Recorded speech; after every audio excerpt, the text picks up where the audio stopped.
Good morning, friends. Today is Saturday, August 29th, and I'm a little late getting this out to you this week, but better late than never. It's been a tough week.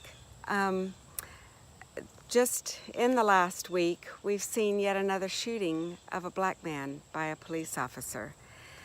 Jacob Blake survived 4 close-range shots into his back and is now paralyzed from the waist down. And for reasons not yet revealed, Jacob Blake is under arrest and handcuffed to his hospital bed. He can't move, but I don't really understand why he has to be handcuffed. I am completely without words at this time. I can't believe this is happening yet again. So I have turned again to the meditations and prayers of the great mystic, preacher, and civil rights leader, Howard Thurman. As a black man who knew personally the indignities of racism, he continued to preach about the joys and rituals of life. In his meditations, Thurman addresses moments of trial and uncertainty, and he addresses them with hope and a type of endurance through life. I couldn't think of anyone better to listen to at this time. So I'm going to read to you one of his meditations from the book Meditations of the Heart, and this one is titled Life Goes On. During these turbulent times, we must remind ourselves repeatedly that life goes on. This we are apt to forget. The wisdom of life transcends our wisdoms. The purpose of life outlasts our purposes. The process of life cushions our processes. The mass attack of disillusion and despair, distilled out of the collapse of hope, has so invaded our thoughts that what we know to be true and valid seems unreal and ephemeral. There seems to be little energy left for aught but futility. This is the great deception.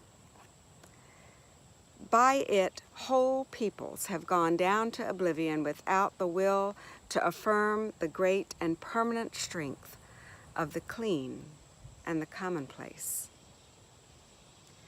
Let us not be deceived.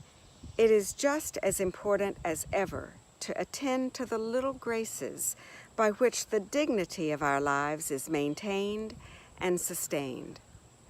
Birds still sing. The stars continue to cast their gentle gleam over the desolation of the battlefields, and the heart is still inspired by the kind word and gracious deed. There is no need to fear evil.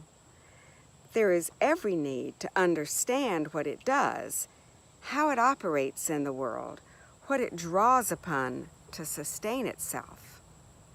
We must not shrink from the knowledge of the evilness of evil. Over and over, we must know that the real target of evil is not destruction of the body, the reduction to rubble of cities. The real target of evil is to corrupt the spirit of man and to give to his soul the contagion of inner disintegration. When this happens, there is nothing left. The very citadel of man is captured and laid waste. Therefore, the evil in the world around us must not be allowed to move from without to within. This would be to be overcome by evil. To drink in the beauty that is within reach, to clothe one's life with simple deeds of kindness, to alive a sensitiveness to the movement of the Spirit of God in the quietness of the human heart and in the workings of the human mind.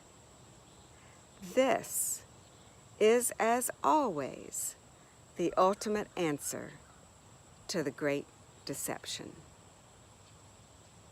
I'm going to read that last long sentence one more time.